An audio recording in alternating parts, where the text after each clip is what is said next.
So the big question is this: how do most agents who struggle to get the information that most successful agents hoard to themselves grow and prosper without this information?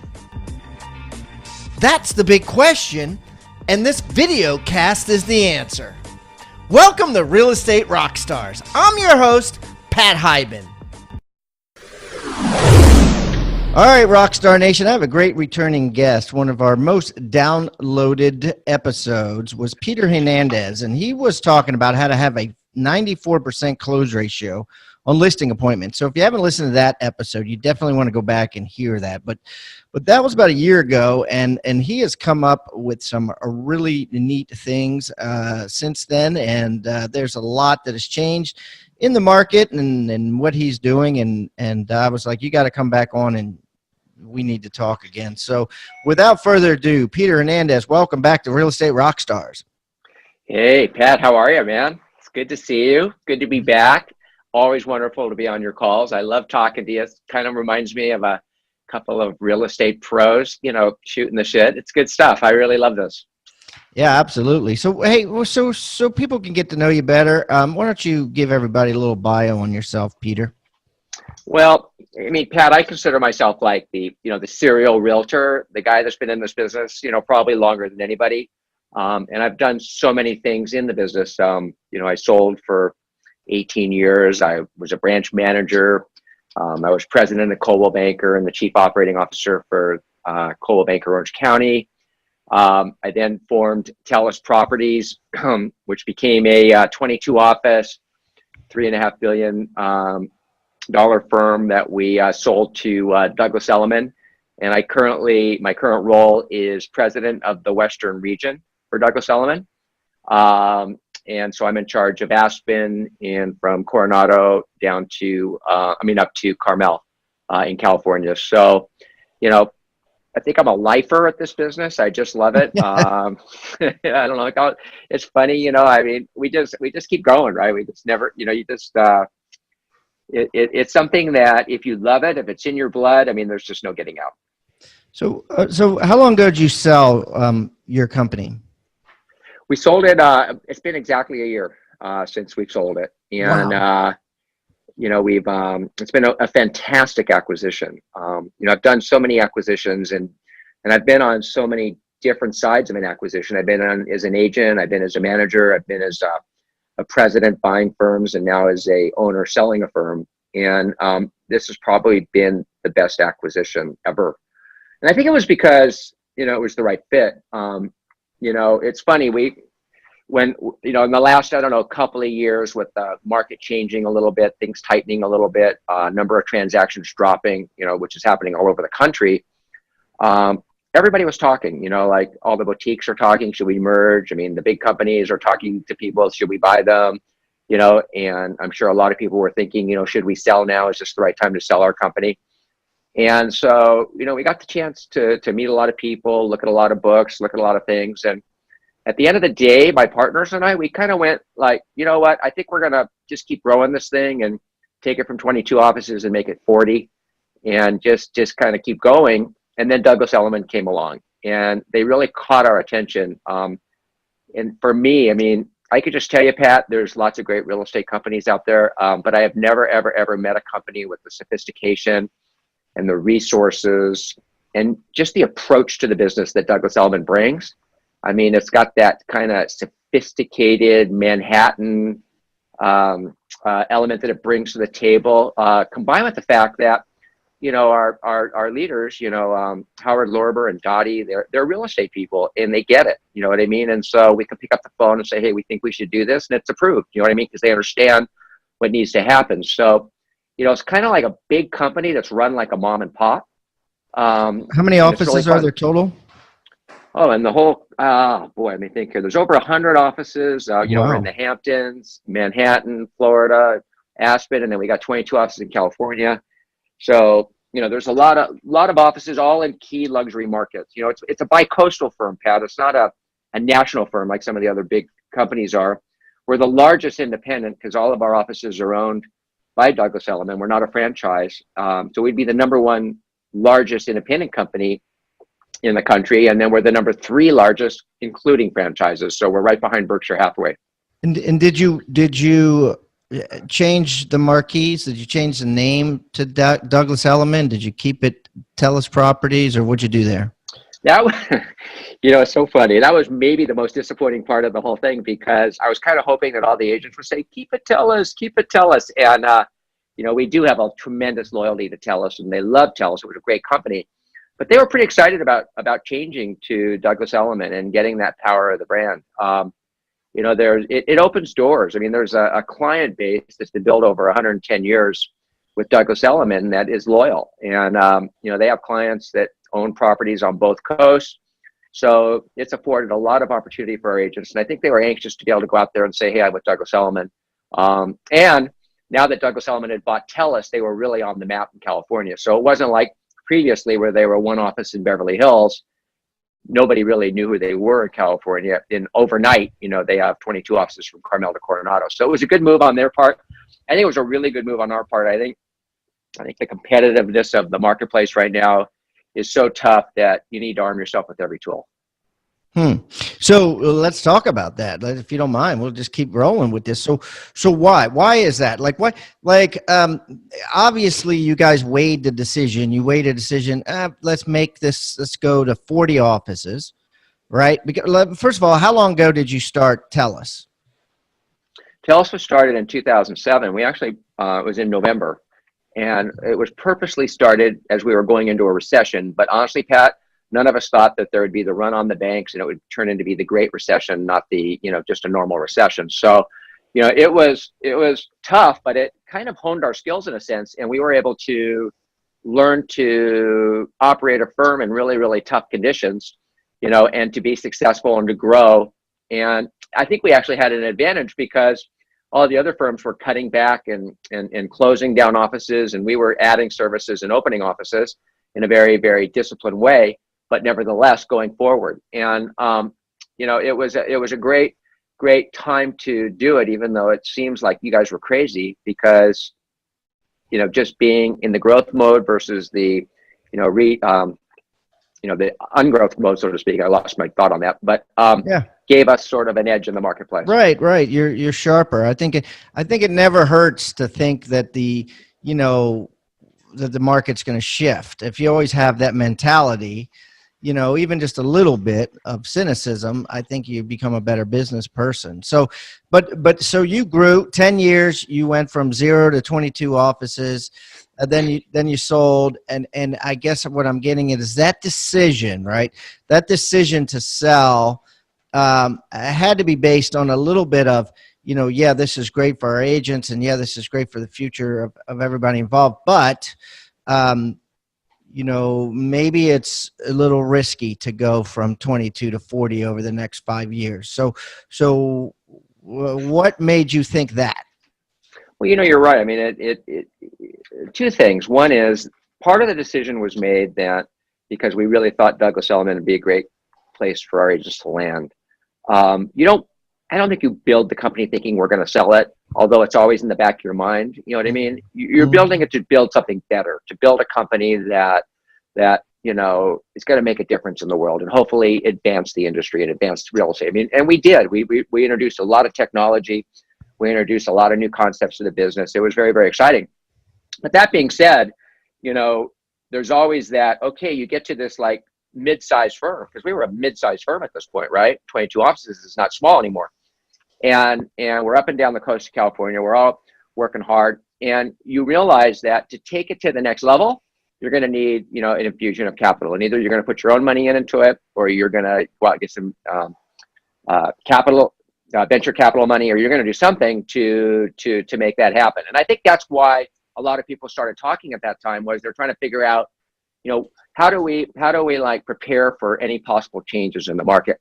And I think owners of businesses that are actually writing checks every day, they're more aware of when things are changing. As an agent, you kind of don't want things to change. So you're going to say things like, oh, let's wait and get past the Jewish holidays before we ask for that price reduction, or let's get past Thanksgiving, or let's get past New Year's, or let's get past the Super Bowl. So you're always putting events ahead of recognizing that, wait, things aren't selling right now. We got to start dropping prices or our clients are going to lose money, right? So, as an agent, you're always being very, very optimistic. As a business owner, when you're looking at, the business and you're operating it with your names on a bunch of leases and things like that, you're going to look at it a little differently. Okay. So, what's the market like now, say in California or in your market area? What's that? Let's start with that. What's the market like? Well, let's go out further. Let's look at it globally first, Pat. I think that's the best way to do it. And and in Europe, in London, they say, they have the flu right now. They're going through a price correction. I think they're starting to come out of the other end of it, but they really got sick with the flu. New York, New York has a bad cold. And I just heard recently that they feel their business is picking up and that the prices have corrected and things are starting to move again. I think California has the sniffles.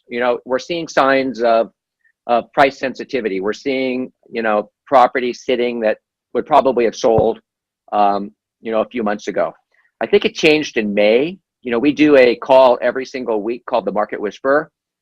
It's part of our podcast series. And, we watch the numbers weekly, and the numbers have been like very, very consistent in that the number of sales has been continually going down for the last 10 years. Prices have been continually going up, and listing inventory, even though it's increased a little bit recently, it's still very low.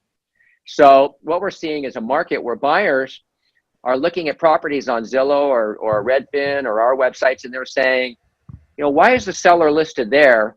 I can see where he should be listed. I don't have to make a move or make an offer. I'm just going to sit and wait him out. Hey, Rockstars, are you worried that your next set of leads will be a total waste of time and money? Or maybe that those missed calls and texts are turning potential clients into missed opportunities?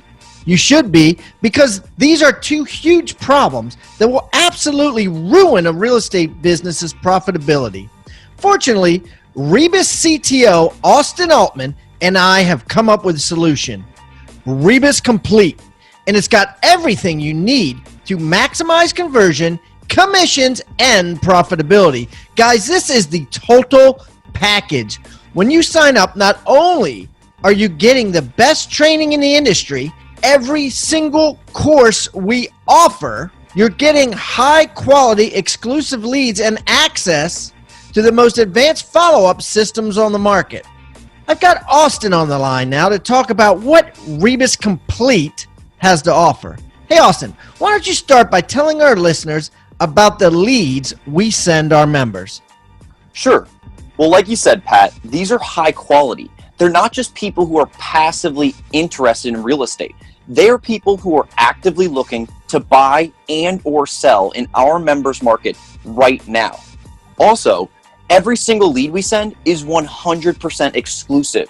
We aren't sending the same leads out to hundreds or even thousands of agents like most lead distributors. When an agent gets a lead from our program, it's theirs and theirs alone. Wow, and these leads are integrated into our automated follow-up system, right? That's absolutely right. All of our leads are managed by the system's state-of-the-art AI. And what's awesome about that is the fact that it not only makes extremely fast contact with incoming leads, but it can also be configured to book appointments based on agents' availability automatically. It's a foolproof system. No more missed contacts and no more missed opportunities. Wow, that's kind of cool. Actually, it's quite incredible. Guys, like the experts say, it takes speed to lead to succeed. If you're not able to respond to a lead within 5 minutes, you might as well forget about it. Yeah, it really is the answer to the follow-up problem that causes agents to lose potential business. And it's not just great for the hot leads we're sending to our members. The system also nurtures leads that aren't ready to take action today. It does everything from emails to text to ringless voicemails, even physical postcards. The system makes sure that whenever a lead is ready to buy or sell a home, our members are the agent that they think about first. Man, I wish I had that when I was selling real estate. All right, Austin, this is great. Why don't you just tell our listeners how they can get more information on Rebus Complete? Sure. Either they text REBUS, R-E-B-U-S, to 444-999, or they can go directly to hibandigital.com/REBUS. The page has more information on the program. In fact, it's got a video really going into a little bit of detail about what the program has to offer. And it also includes a form that agents can complete to book a complimentary discovery call. Oh, and if you're interested in becoming a Rebus Complete member, you're going to want to act fast. Before I forget, I wanted to mention that we assign slots on a zip code basis so that we can ensure that leads are exclusive. Unfortunately, that means once a slot for a zip code is full, we're not able to take on any new members in that area. Guys, you don't want to miss out on this. Pause the podcast and go to hibandigital.com/Rebus. That's hibandigital.com/REBUS, or simply text REBUS, Rebus, to 444-999. That's Rebus to 444-999.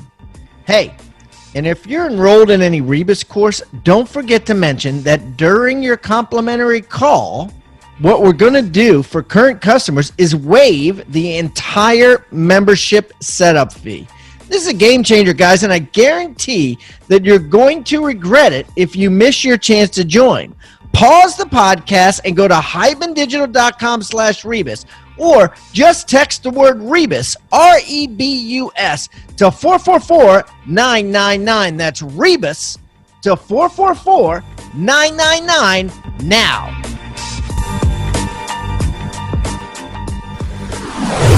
And a lot of buyers are doing that right now because they know the market as well as the agents do when it comes to value. That's interesting. I had a lender tell me recently, for the first time, you know, he said in his career, it's a 9-year career, which is a pretty decent career. Houses are over appraising, right? Like almost every appraisal is coming in high. So what does that tell you? What market is he in? He's in California, actually. He's in San Diego. So when I look at the marketplace, you know, I mean, each market has sub-markets or micro markets, right, Pat? So like in LA, you can have the Bird Streets, Bel Air, Beverly Hills, Holmby Hills, you know, Culver City, Venice. I mean, there's all these micro markets that are operating very independently of each other. And depending on, you know, how developers have entered the market, how the inventory is either swelled or not, depending on how much prices have pushed up over the last few years, you know, is all figuring into how that market's operating right now. And so you really need to drill down into each marketplace and actually look at the stats. I mean, I could see certain markets overappraising. I could see certain markets underappraising. So to me, I would have to get more specific with that. I couldn't take that statement and generalize it for California. Yeah. Is what I'm saying. I mean, his point was, you know, prices obviously are going down because they're, you know, they are down. Yesterday, they probably corrected 10 to 20% already, and really? our sellers just don't know it. That's crazy though. That's a lot. I mean, 1% is a lot, right? So to be a lot of these markets, you say 10%. If you have a $500,000 house, that's 50 grand. And Pat, too, don't forget, you know, we're looking 10 to 20% off listing prices. So those aren't actual comps. I would say the market's still up or even in most cases with the last sales that have occurred. There hasn't been any downward movement from what people have purchased at, but our sellers are coming out very aggressively right now. And when you look at somebody that thinks they're going to get 20% more than the last sale, they're not. And that's why you see the market coming down like that. Well, let's just for now, for the purpose of giving value here on this podcast, let's assume that markets are going to see a downward trend. And I'm not wishing that. I'm not predicting that. I'm just saying let's just assume for purposes of learning.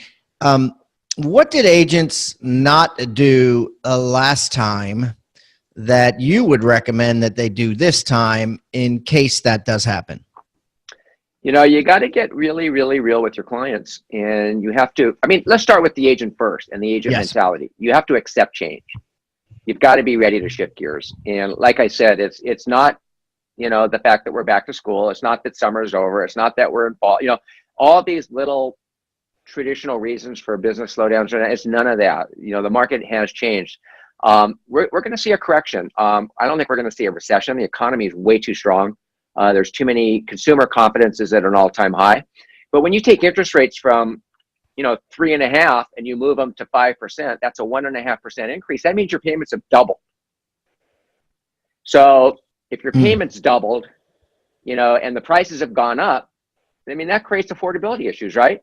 And so you have to realize that, prices can't keep pushing with interest rates going up and everything else unless people start making more money and are able to afford it. So it becomes really just an affordability thing for me. When you move into the markets like that we're in, the real high-end luxury markets where that really doesn't matter because if they want it, they buy it. Psychologically, they're affected. So they see the rates going up, they see what's happening psychologically, and they're obviously very investment oriented, and they're going to say, let's just sit on the sidelines and watch a little bit. What happens though is properties come on the market at the right price, at what I would call perceived market value, at where it should be listed. And when that happens, Pat, it's just as good a market as it's ever been. It's crazy, right? So the market's not bad. There's nothing wrong with it. It's just that we have to get out of the mentality that we can keep getting more and more and more right now, because that's not what's happening. Mm-hmm. Do you think that the consumer is spoiled now almost permanently, right?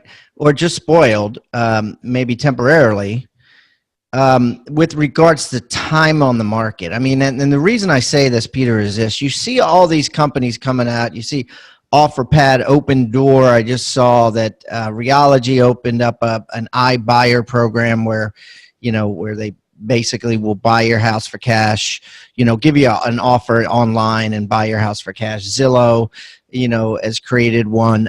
So they're coming out, and the allure to these things for a seller is one thing and one thing only, and that's fast money, right? Fast money. Otherwise, they would just put it on the market and make 20% more. And in most markets, that doesn't even mean that long of a time. It means probably less than 30 days. So sellers are actually saying, I don't want 2 open houses. I don't want to show people my house. I don't want to, have to fix or replace my carpet. And they're willing to give up 20% equity or 15% equity just to, get something really fast. And these companies are thriving. Is something wrong with the perception of sellers now that everything has to be so fast? Is it really worth that much loss in your house to have a fast deal? I don't see that, Pat. I don't see sellers saying, hey, just get me an offer and I'll sell it for a lot less. I'm seeing the opposite, actually, right? And it's interesting because why do you think these companies are doing so well? There's people that are going to be hurting. That's a different story. If you're hurting for money and you have to sell, these people are they're bottom feeding is what they're doing, and they're looking for deals. And there's nothing wrong with it. It's like the billboard that you drive down the freeway and it says, I'll buy your ugly house. I mean, right.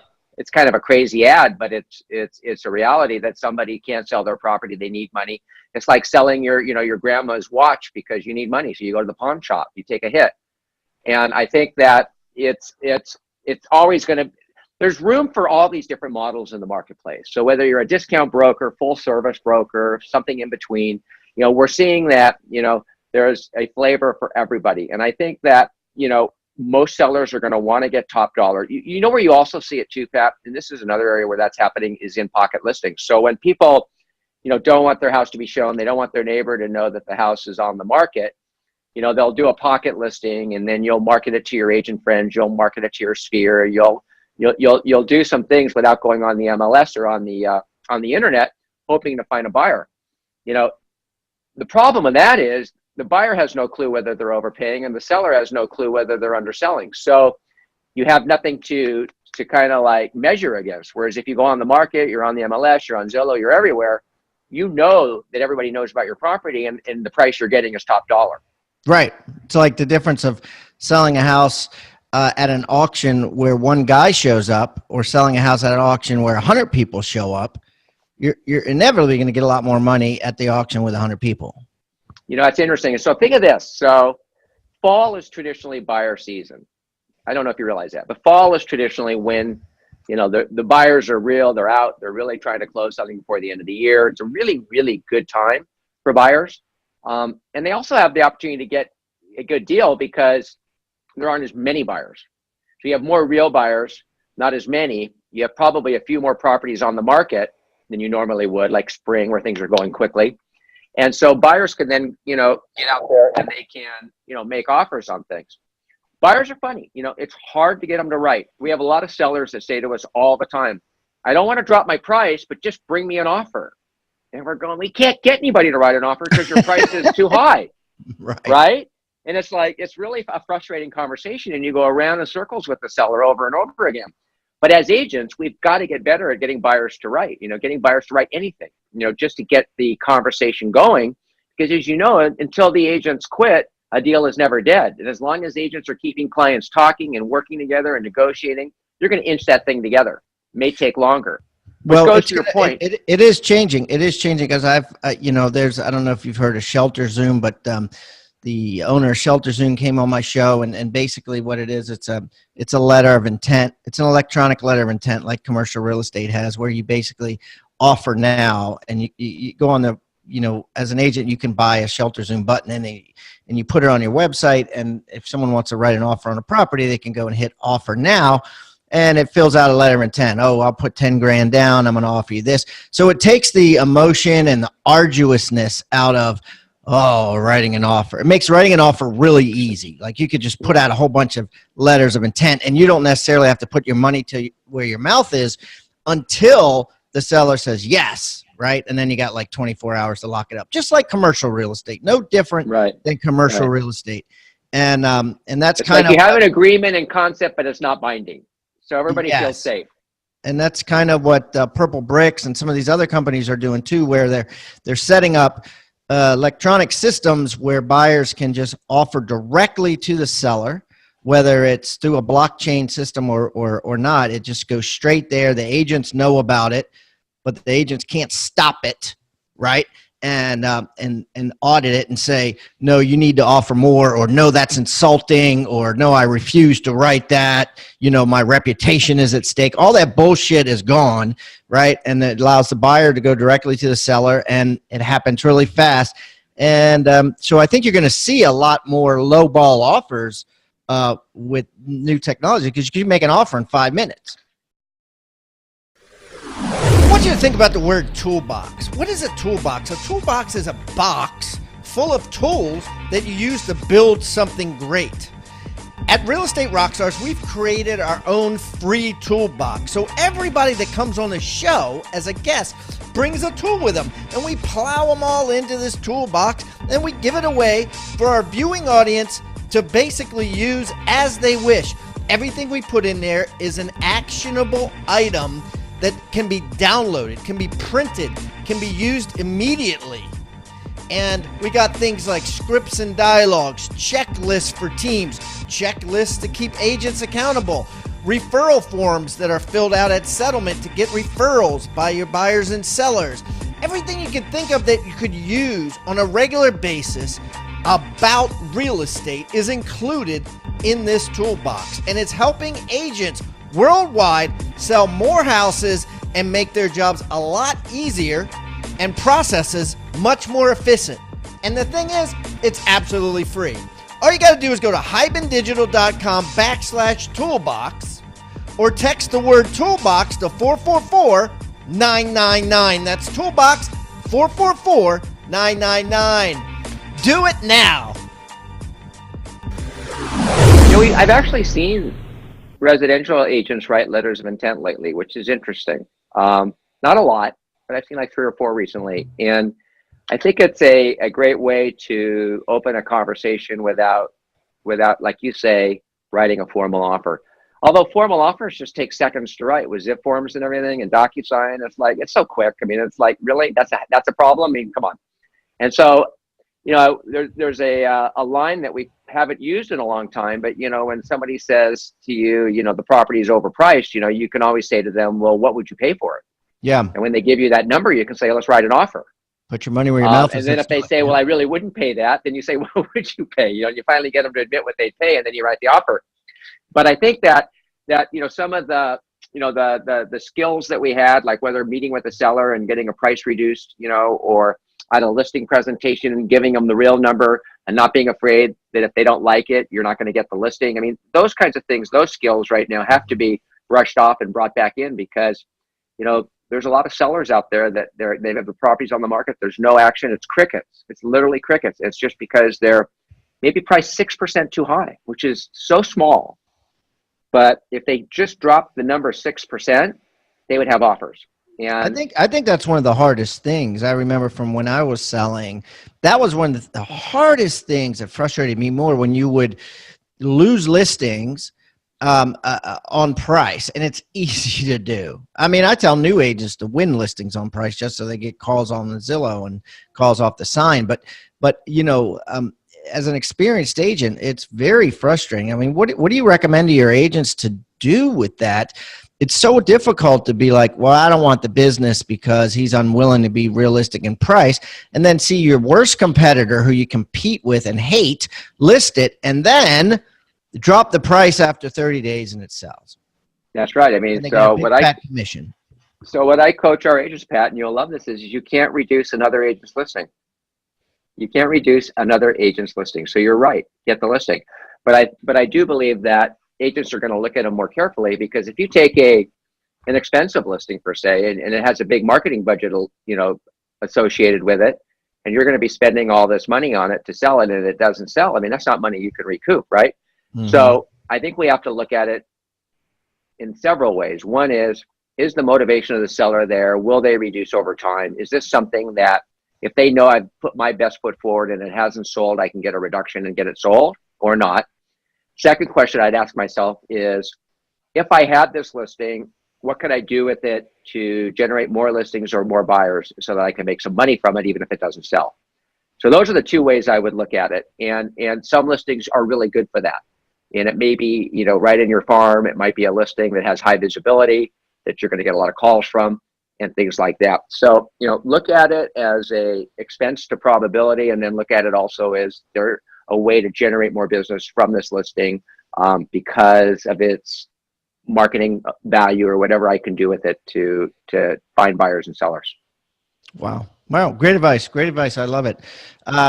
Okay. So, what else is a big concern with your agents right now that you seem to be addressing more than you were, say, 6 months ago? Well, I think what's going on right now is what's really hard for agents is, you know, the fact that business is tough, and I think, you know, managing their mental game, Pat, is huge. It's huge, because if you're focusing on the market, or you're focusing on, you know, your business not being where it needs to be, or let's just say you lost a big listing or a buyer bought from somebody else, you can't afford to go down. You know, I call it bounce back ability. You know, it's that ability to get right back into the game. It's like if your child was playing soccer and got, you know, bounced a little hard, you know, you brush your child off and you get them right back on the field. And we have to look at it that way. So a lot of agents, I think, are ignoring their own, you know, personal well-being. And I think a lot of agents aren't focusing on, you know, their health and their emotional IQ. You know, they maybe aren't going to enough seminars, they're not listening to your calls, they're not doing those things to keep themselves motivated right now. And what we're pushing, and what I push, and what I believe is, like, you know, lead by example, you know, and show your agents how to be the fittest they can be physically, to eat well so they have good fuel, so they could, you know, work the long hours. I mean, real estate is a lifestyle, not a job. That's about the best way I could put it. You know, we're in the movie theater, our phone's ringing, we got to go take the call. We're at dinner table with our family, it rings. You're planning on leaving on Sunday for a trip, but then you've got the buyer that wants to see the house. I mean, our lives are disrupted. It's a very difficult business, is the best way to say it. And it's a very exciting business because there's no ceiling to what we can make. But our ability to perform and to be at our peak levels at all times absolutely requires us to do certain things to make sure that we're, you know, in perfect shape. Like one thing, for example, and maybe this is what I can send to your group too, is having a great morning routine. You know, every day you hear this a lot. I'm not the only person saying this, but I've been doing it a long time. And I've got a brown leather chair I get into every morning at 5 a.m. And I have my little ritual of things I do to put myself mentally, emotionally, in every way, spiritually, into the proper mindset to take on the day, because it could be a great day or it could be a mother, right? And you have to be prepared, whatever happens, to put your best game face on and to always do really well. People tell me all the time that life's easy for me. You know what I mean? If they knew what was going on inside my head, they wouldn't agree. And so you have to know, that, you know, it's what I do and how I prepare myself and how I reprogram myself every single day. Because I'm like everyone else. I go to the most cynical, dark places sometimes. And so I have to work really, really, really hard to come from an abundance mentality, a gratitude mentality, you know, a very faithful mentality, and a very fit physically and emotionally in every which way I can to be able to handle all this. And I think that, you know, the disciplines that are required, Pat, the rhythms, the consistency and the patterns and things like that are so important. And I don't see it. I don't see it in agents. I see them like on the business side, they'll try a geo farm for 2 months and they don't get any activity. So then they'll switch to door knocking for a week and that doesn't work. And then they try an open house, but only one person comes, you know? And so what happens is they get these itchy ears for the 3 hacks to euphoria or the 5 surefire methods to get a sale. And the reality is that we have to stay in the basics and we have to keep doing what we need to do, whether we're getting the results or not, with consistency over and over and over, and we will get results. I have a friend, he works in our Manhattan Beach office. His name is Brett Miller. He played for the New York Jets. Great football player. He was a newscaster, great guy, right? You know what he says to me? At that level of play, you're paid to practice, not play. Mm-hmm. It's the grind. It's not catching the pass in the end zone with the TV cameras on you. It's hitting those bags day after day after day, whether you like it or not. Right, because at the end of the day, you can't control, like when the ball gets fumbled and it happens to be at your feet, you can't control, you know, that happening, right? But you can control through conditioning and practice what to do, you know, when that happens. And I think that's what you're getting at. Right. And so if you do these things, like have the great morning routine, you know what I mean? Like I get there every morning. I read my affirmations. I read my spiritual readings. I write a prayer to God, which is like my journaling. You know, I think about what I'm grateful for. I hit CrossFit every day, like at 6 a.m. or 7 a.m., depending on I also do a few emails before I actually go to work out. You know, then I have an amazing breakfast. I mean, I don't eat sugar. I don't eat flour. I just don't. And it's not because they don't taste good, but the reality is they don't work. And I don't have the energy and I don't have the ability and the stamina. You know, if you're a leader of a firm, you've got to be the lead horse. You've got to be out front, running harder and faster than everybody. You know this, Pat. People always say, oh, you're the president of the Western region. That means you have everybody doing everything for you. I said, no. I said, it means I'm the biggest slave. And it's the reality.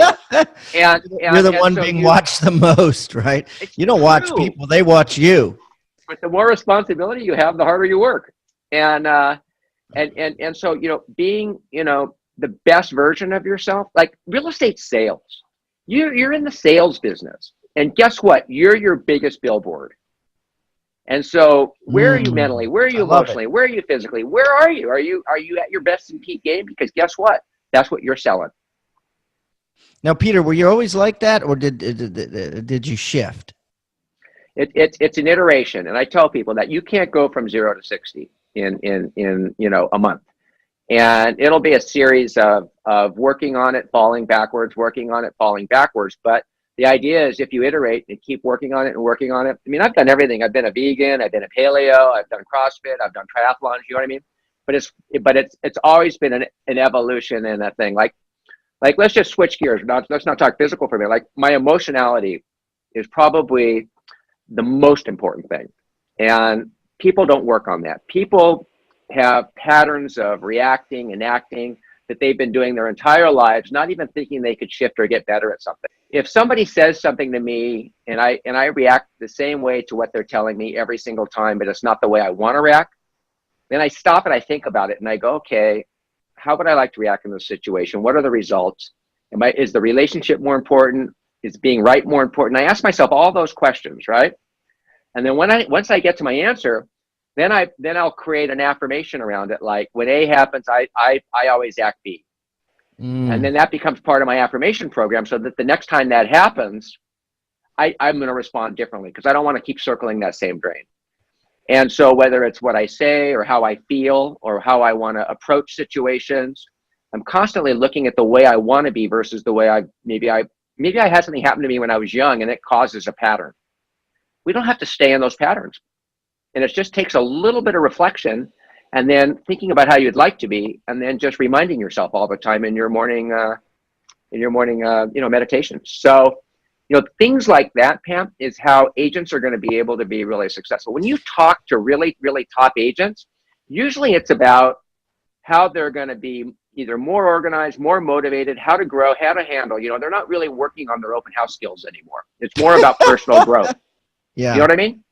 Yeah, And well, I like the idea of every day starting the day by deciding, are you going to be the best version of Peter today, and what does that look like, right? So it's not like okay, I'm going to lose this anger problem, or I'm going to lose this ability to, or this deficiency that I have. It's okay, today I'm going to be rational and calm and serene. I'm not going to react. I'm going back to yours. I'm not going to react today. And then you're setting it up for today. And then tomorrow you do the same thing. And then eventually it becomes a habit and you become more mature. It's kind of cool, right? Like we talk about mental IQ all the time, but if you think about it, your emotional IQ is so important, probably more important, because how you feel is a lot about how you're going to be. And so, working on your emotions is amazing. And think of it this way too. How emotional is real estate? And maybe that's why I came to this place. Maybe that's why I sort of got this idea to start doing this, because, you've got the buyer. He wants to buy the $4 million house. Yay, yay, yay. Show him the house. You're right. Oh, someone else buys it. Down. Oh, now guess what? We have a listing lead. We're up, we're up, we're up, we're up. Oh, you know what I mean? We're up, we're down, we're up, we're down all day long. So we have to learn to really be able to manage ourselves, or we're going to be basket cases. And I think it's only natural. And the other thing too, Pat, is if you think about it, when I reflect back over my life, I can't even tell you what my old problems were. That's funny. Think about it. That's interesting. You know what I mean? Yeah. And yet when you're in the problem, you think it's never going to end. Yeah. And it goes kind of back to the health thing. It's like, why is it then when we're stressed, we tell ourselves that we're going to blow off health related issues? Like, or, when you're stressed, you drink more. When you're stressed, you eat more. When you're stressed, you blow off exercise.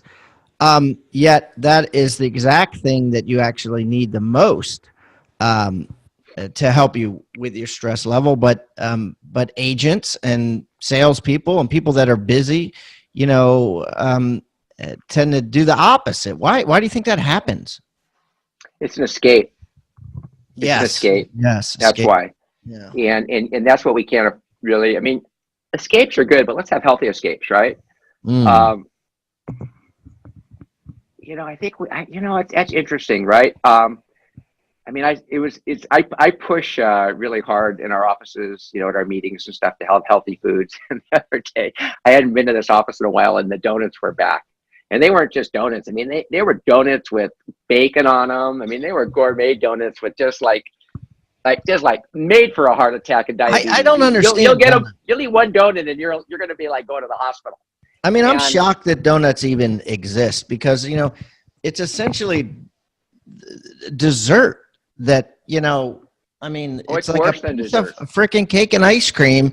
First thing, who does that? I don't get it, but it's great marketing. It's like Pop-Tarts, right? Like, who came up with Pop-Tarts? Good God, it's like, who does that first thing? It's crazy. So I'm trying to, one of the emotional things I'm working on is trying to Well, meditation's great, right? So if you're feeling really, really stressed, one of the great things to do is to meditate and to watch your breathing and to think about that.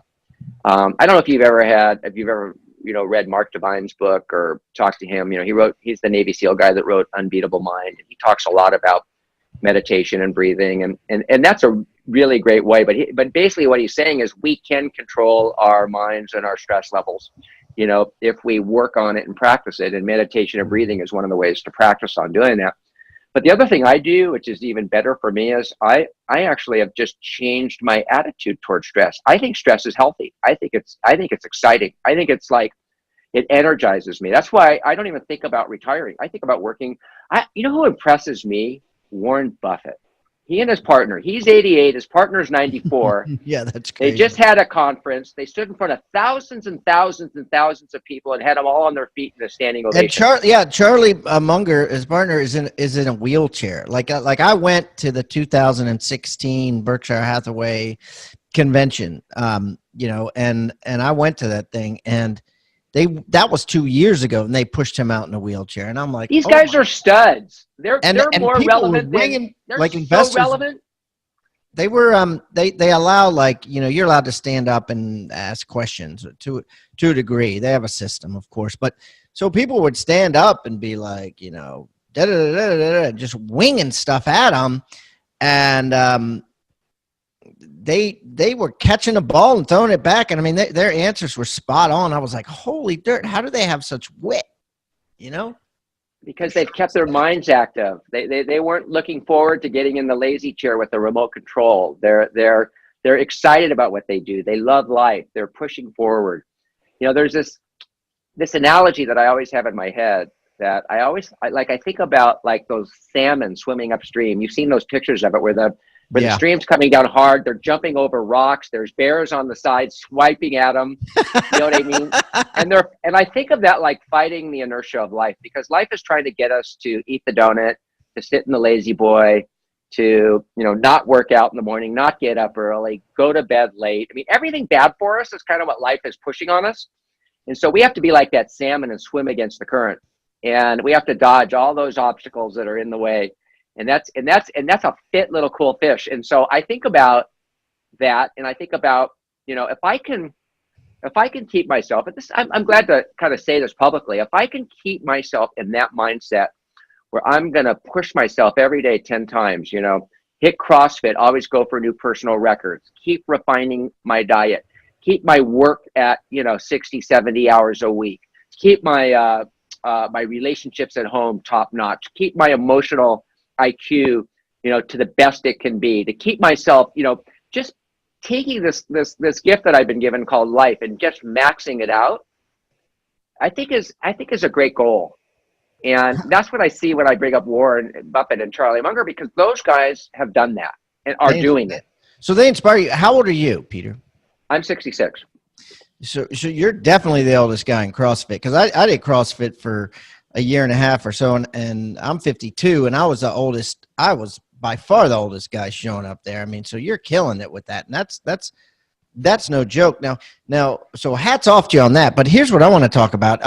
So when you say about how like the enemy is the donut, the enemy is the snooze button, whatever it is, right?